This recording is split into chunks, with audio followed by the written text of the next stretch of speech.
Gold hub తాకట్టులో ఉన్న బంగారాన్ని విడిపించి కొనబడును. అదే రోజు ఆన్లైన్ ధరకు కొని డబ్బులు ఇవ్వబడును. ఎమ్మెల్సీ కల్వకుంట్ల కవిత అరెస్ట్ అయి దాదాపు 2 నెలలు పూర్తవుతున్నటువంటి పరిస్థితి. మార్చి 15వ తారీఖు కవిత అరెస్ట్ అయింది. దాదాపు తీహార్ జైల్లో కవిత ఉన్నటువంటి పరిస్థితి ప్రస్తుతానికి. సో కవితకు జ్యుడిషియల్ కస్టడీ కూడా విధించారు, జ్యుడిషియల్ రిమాండ్లో కూడా కవిత ఉన్నటువంటి పరిస్థితి. అయితే కవిత మధ్యంతర బెయిల్ పిటిషన్కి సంబంధించి పోయిన నెల 8వ తారీఖు ఆమె చాలా క్లియర్గా దాఖలు చేస్తే బెయిల్ పిటిషన్ని కూడా కోర్టు కొట్టేసినటువంటి ఆ సిచ్యువేషన్ కూడా మనం చూస్తాం. అయితే కవితకు సంబంధించినటువంటి జనరల్ బెయిల్ పిటిషన్ ఈరోజు హైకోర్టులో పూర్తి స్థాయిలో విచారణ ఉన్నటువంటి నేపథ్యంలోనే అక్కడ ఉన్నటువంటి చీఫ్ జస్టిస్ రేపు మళ్ళీ కవితకు సంబంధించిన బెయిల్ పిటిషన్ని వాయిదా వేసినటువంటి పరిస్థితి. అయితే రేపు మాత్రం ఓవైపు ఎన్ఫోర్స్మెంట్ డైరెక్టరేట్ కి సంబంధించినటువంటి ఏదైతే బెయిల్ ఉందో సంబంధించి ఇంకోటి, తర్వాత సెంట్రల్ బ్యూరో ఆఫ్ ఇన్వెస్టిగేషన్ కి సంబంధించినటువంటి బెయిల్ పిటిషన్ పైన 2 కేసులకు సంబంధించిన బెయిల్ విషయంలో రేపు కవితకు సంబంధించి కోర్టులో విచారణ ఉన్నటువంటి పరిస్థితి. కవితకు ఒకవేళ బెయిల్ వచ్చేటటువంటి అవకాశం ఉంటే సిబిఐకి బెయిల్ రావచ్చు, లేదా ఈడీకి సంబంధించినటువంటి కేసు విషయంలో బెయిల్ వచ్చేటటువంటి అవకాశం ఉండొచ్చు తప్ప 2 కేసులలో ఒకటేసారి బెయిల్ ఇచ్చేటటువంటి సిచ్యువేషన్ ఉండకపోవచ్చు అనేటటువంటి ఒక చర్చ వినబడుతున్నటువంటి పరిస్థితి. ఎందుకంటే లావాదేవీలకు సంబంధించినటువంటి కోణం ఒకటి, కవిత ఏదైతే మద్యానికి సంబంధించిన కుంభకోణం విషయంలో ఢిల్లీ ఒబెరాయ్ హోటల్లో కీలక పాత్ర పోషించింది. దాదాపు 750 కోట్ల రూపాయల స్కామ్ లో కవిత పాల్పడిందనేటటువంటి సిచ్యువేషన్ కూడా వినబడుతున్న పరిస్థితి. కవితకు బెయిల్ వచ్చే అవకాశం ఉంటుందా, కవిత రేపు బయటకు వచ్చేటటువంటి సిచ్యువేషన్ ఉండొచ్చా లేదా అనేది మనతో పాటు మాట్లాడడానికి కవితకు సంబంధించిన టాపిక్ లో కటా కార్తికన్న లైవ్ లో ఉన్నాడు. ఒకసారి కార్తికన్నతో మాట్లాడే ప్రయత్నం చేద్దాం. కార్తికన్న, కవిత బయటకు వచ్చే సిచ్యువేషన్ ఉండొచ్చా? ఎందుకంటే కవిత ఢిల్లీ మద్యం కుంభకోణానికి సంబంధించిన విషయంలో పాత్రధారి, సూత్రధారి, కీలక పాత్ర పోషించింది, అనేక కోణాలలో దందా చేసిన అనేటటువంటి చర్చ వినబడుతున్నది. ఎట్లా ఉండొచ్చు సిచ్యువేషన్ రేపు? మార్చి 15వ తారీఖు సాయంత్రం 5:20 అరెస్ట్ అయిన కవిత దాదాపు 2 నెలలకు పైగా తన న్యాయ పోరాటాన్ని కొనసాగిస్తూ ఉన్నారు తన కేసులో బెయిల్ రావటం కోసం. ఒకవైపు ఫస్ట్లో ట్రయల్ కోర్టులో తన కేసు కరెక్ట్ కాదని అరెస్టే అక్రమం అని పిటిషన్ దాఖలు చేసుకున్నారు. తర్వాత దాన్ని ఉపసంహరించుకోవాల్సిన పరిస్థితిలో కవిత పడ్డారు. తర్వాత దానికి బెయిల్ ఇవ్వమని అడిగారు, బెయిల్ కుదరదన్నప్పుడు మధ్యంతర బెయిల్ ఇవ్వమని అడిగారు, మధ్యంతర బెయిల్ కుదరదన్నప్పుడు సుప్రీంకోర్టుకు వెళ్ళే ప్రయత్నం చేశారు. సుప్రీంకోర్టు చెప్పింది నువ్వు ఏదైనా కింద కోర్టులో తెలుసుకున్నాక నా కాడికి రావాలి తప్ప డైరెక్ట్ నా కాడికి రాకూడదు అని చెప్పి సుప్రీంకోర్టు చెప్పిన తర్వాత మళ్ళీ ట్రయల్ కోర్టులో నార్మల్ బెయిల్ అప్లై చేసుకున్నారు. అటు ఈడీ కేసులోనూ ఇటు సిబిఐ కేసులోనూ, అంటే ఢిల్లీ లిక్కర్ స్కామ్కి సంబంధించి 2 కేసులు కవిత మీద నమోదైపోయి, ఒకటి సిబిఐ నమోదు చేసినటువంటి కేసు, 2 ఈడీ నమోదు చేసినటువంటి కేసు.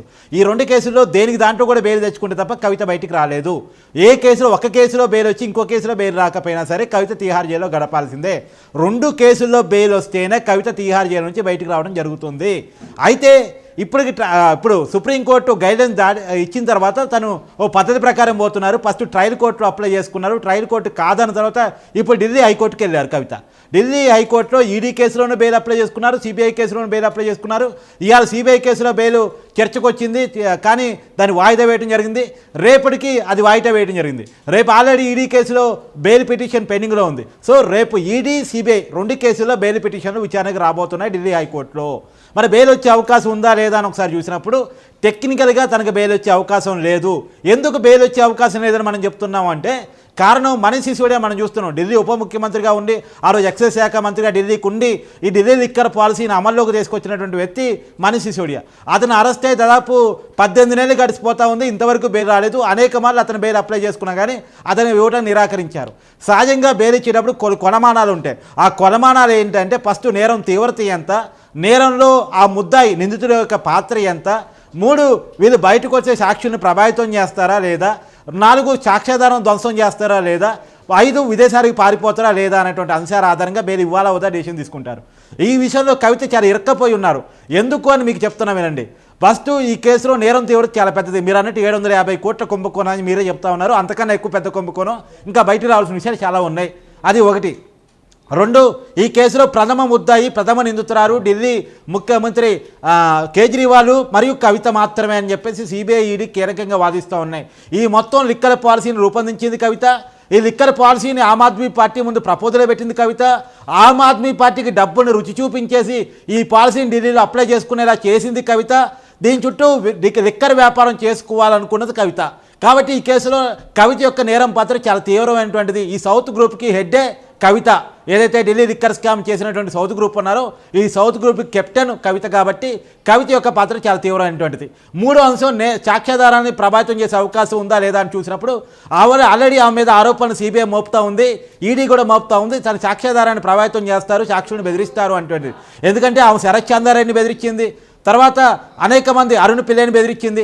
సాక్ష్యాలు అంటే వాళ్ళ సాక్ష్యాలు మార్చుకునే విధంగా ఆమె పోరు చేసి ఆమెను బెదిరించినటువంటి సాక్ష్యాధారాన్ని కూడా కోర్టు ముందు ఈడీ కానీ సిబిఐ కానీ పెట్టడం జరిగింది. కవిత పైన 353 కింద ఆమె కోర్టులో ఓవర్ యాక్షన్ చేసింది. Already special judge Rouse Avenue కోర్టుకి సంబంధించిన జడ్జి చెప్పినప్పటికీ కూడా ఆమె మాట వినలేదు. చట్టాలను ఆమె చుట్టాలేగా మలుచుకున్నది, న్యాయస్థానాన్ని పట్టించుకోలేదు, ఏదైతే రాజ్యాంగాన్ని ఉల్లంఘిస్తూ ఉంది ఆమె చెప్పినప్పుడు కూడా వినట్లేదు. ఏదైతే ఏజెన్సీస్ ఉన్నాయో ఏజెన్సీస్ పైన బద్నాం చేసేటటువంటి ప్రయత్నం చేస్తూ ఉంది కవిత అంటూ కూడా తప్పుదో పట్టిస్తున్నటువంటి కోణంతో 353 కింద కవిత పైన పోలీస్ అధికారులు ఏదైతే వాళ్ళు వ్యవహరిస్తున్నటువంటి పనితీరుని కవిత తప్పుపడతా ఉందనేటటువంటి కోణంలో కేసు పెట్టిరు కవిత పైన అనేటటువంటి చర్చ వినబడుతున్నది. నిజంగా 353 కింద కవిత పైన కేసు అయిందా? ఆ కేసు కూడా ఏమైనా విచారణ చేసే అవకాశం ఉండొచ్చా? ఖచ్చితంగా ఉండొచ్చు. ఎందుకంటే మీరు ఇందాక చెప్పినట్టు వన్స్ సిబిఐ అదుపులోకి తను వెళ్ళిన తర్వాత వాళ్ళ కస్టడీలోకి వచ్చిన తర్వాత తను మీడియాతో మాట్లాడడానికి అవకాశం ఉండదు. సిబిఐతో కవిత కేసు సంబంధించి సిబిఐ కానీ ఈడీ కానీ అఫీషియల్గా ప్రెస్ మీట్ బట్టి మాట్లాడటం తప్ప తన వాదన ఏదైనా ఉంటే కోర్టులో వినిపించుకోవాలి తప్ప తనంతట తాను మీడియాకి మాట్లాడడానికి ఉండదు. కానీ కవిత ప్రతిసారి కోర్టుకు పిలిచినప్పుడల్లా లేదా విచారణకు పోయినప్పుడల్లా మీడియాతో మాట్లాడే ప్రయత్నం చేయటం, ఇది బీజేపీ ఇన్వెస్టిగేషను సిబిఐ ఇన్వెస్టిగేషన్ కాదు, బీజేపీ కుట్రపూరితంగా నన్ను అరెస్ట్ చేయించింది, బీజేపీలో చేరితే కేసులుండో, ఇలా రకరకాల పొలిటికల్ కామెంట్ చేస్తూ వస్తున్నారు. కవిత జడ్జిమెంట్ రాకంటే ముందు కార్తిక్ అన్న కవిత చెప్పినటువంటి మాట నేను తాత్కాలికంగా తిహార్ జైలుకు పోవచ్చు అని కవిత ఆమెనే చెప్పుకుంటున్నది జడ్జిమెంట్ రాకంటే ముందు. ఎస్, ఇవన్నీ తప్పులు. వాస్తవానికి ఏంటంటే ఇవన్నీ కోర్టులో తనకు చేయాల్సిన దానికి ఓవర్ యాక్షన్ చేశారు కవిత. ఇలా చేయడానికి వీలేదు. వాస్తవం ఏంటంటే ఒక్కసారి ఎంక్వైరీ సంస్థలు అదుపులోకి పోయిన తర్వాత కోర్టు ముందుకు పోయిన తర్వాత సామాన్యులైన ఒకటే, సెలబ్రిటీ అయినా ఒకటే, అది తన సీఎం కూతురు అయినంత మాత్రాన, ఎమ్మెల్సీ అయినంత మాత్రాన, లేదు ఓ పార్టీకి పెద్ద నాయకులైనంత మాత్రాన ఈ మినహాయింపులు ఉండవు. కేజ్రీవాల్కు మినహాయింపులు ఉండవు, మనీష్ సిసోడియాకి మినహాయింపులు ఉండవు, కవితకి మినహాయింపులు ఉండవు, అది తిరుపతి కార్తీక్ కూడా మినహాయింపులు ఉండవు. ఎవరైనా కోర్టు ముందు ఒకటే. కానీ వాళ్ళు స్థాయిని మరిచి ఇష్టం వచ్చినట్టు కామెంట్ చేయటం, మీడియాతో మాట్లాడే ప్రయత్నం చేయటం, జడ్జి గారి ముందే పొలిటికల్ కామెంట్ చేయటం ఏవైతే ఉన్నాయో అది కోర్టు చాలా తీవ్రంగా పరిగణించింది. జడ్జిని ఆమెను మందలించారు. సిబిఐ ఈడీ వాళ్ళు కొత్తగా కేసు నమోదు చేయబోతా ఉన్నారు. తమ అదుపులో ఉన్న కవిత తమ విధులకు ఆటంకం పరిచేరా, తమని నష్టపరిచేరా, తమ మీద కామెంట్ చేస్తూ మీడియాతో మాట్లాడే ప్రయత్నం చేస్తుంది అనేటువంటి విషయాన్ని కేసుగా నమోదు చేసే ప్రయత్నం చేయబోతున్నారు అనే వార్తలు వినపడుతున్నాయి. అది కనుక నమోదు చేస్తే కవితకి ఇంకో ఇబ్బంది. వాస్తవానికి ఇప్పటికే 2 కేసులు ఇరుక్కుని ఉన్నారు. ఒక కేసులో బెయిల్ వచ్చినా ఇంకో కేసులో జైల్లో ఉండాల్సిన పరిస్థితిలో కవిత ఉన్నప్పుడు మళ్ళీ 3వ కేసు పెట్టించుకోవడం కవిత అవసరమా లేదా అనేది కవిత ఆలోచించుకోవాలి. ఇప్పుడు కీలకమైనటువంటి విషయం ఇది. సో కవితకు రేపు బెయిల్ వచ్చే అవకాశం ఉండొచ్చా? 2 అంశాలకు సంబంధించి, ఒకటి సిబిఐ ఉంది, ఒకటి ఈడీ ఉంది. రెండిట్లో బెయిల్ వస్తే కవిత బయటికి రావచ్చా, లేకపోతే ఎన్నికల తర్వాతనే కవిత బయటకు వచ్చే సిచ్యువేషన్ ఉండొచ్చు? ఎందుకంటే 8,000 పేజీల చార్జ్ షీట్ కవిత పైన దాఖలు చేసినటువంటి పరిస్థితి, ఎట్లుండే సిచ్యువేషన్ ఉండొచ్చు రేపు? కవితగా బెయిల్ రావాలంటే 2 అంశాల్లో ఒక అంశమైనా సహకరించాలి. ఒకటి టెక్నికల్ అంశాలను సహకరించాలి, 2 పొలిటికల్ అంశాలను సహకరించాలి. టెక్నికల్ అంశాలు సహకరించడానికి అవకాశం లేదు. ఇందా చెప్పాను కదా, 5 అంశాల్లో కవితగా బెయిల్ రావడానికి అవకాశమే లేదు. టెక్నికల్గా కవితగా బెయిల్ రాదు. ఇక పొలిటికల్గా అంటే కేంద్ర ప్రభుత్వం ఇన్ఫ్లుయెన్స్ గురిగాబడితే, కేంద్రంలో అధికారంలో ఉన్న రాజకీయ పార్టీ ఇన్ఫ్లుయెన్స్ గురిగాబడితే, ఆ అధికారంలో ఉన్న రాజకీయ పార్టీ ఎంక్వైరీ సంస్థను ప్రభావితం చేస్తే, సిబిఐ ఈడీ గట్టిగా కోర్టులో కవితకు వ్యతిరేకంగా వాదనలు వినిపించకపోతే, సాక్ష్యాధారాలను చూపించకపోతే కవితగా బెయిల్ వస్తుంది. సో ఇప్పటికైతే ఈడీ సిబిఐ చాలా గట్టిగా ఉన్నాయి, సాక్ష్యాధారాన్ని చూపిస్తూ ఉన్నాయి, కవితగా బెయిల్ ఇవ్వద్దు అని గట్టిగా వాదిస్తూ ఉన్నాయి. ఇవి కనుక బీజేపీకి లోబడి అంటే బీజేపీ ఏమైనా ఇన్ఫ్లుయెన్స్ చేసి సిబిఐ ఈడీని ఇన్ఫ్లుయెన్స్ చేసి కవితగా బెయిల్ అవ్వటానికి సహకరిస్తే ఏమన్నా వస్తేమో కానీ మామూలుగా అయితే కవితగా బెయిల్ రావడానికి అవకాశమే లేదు.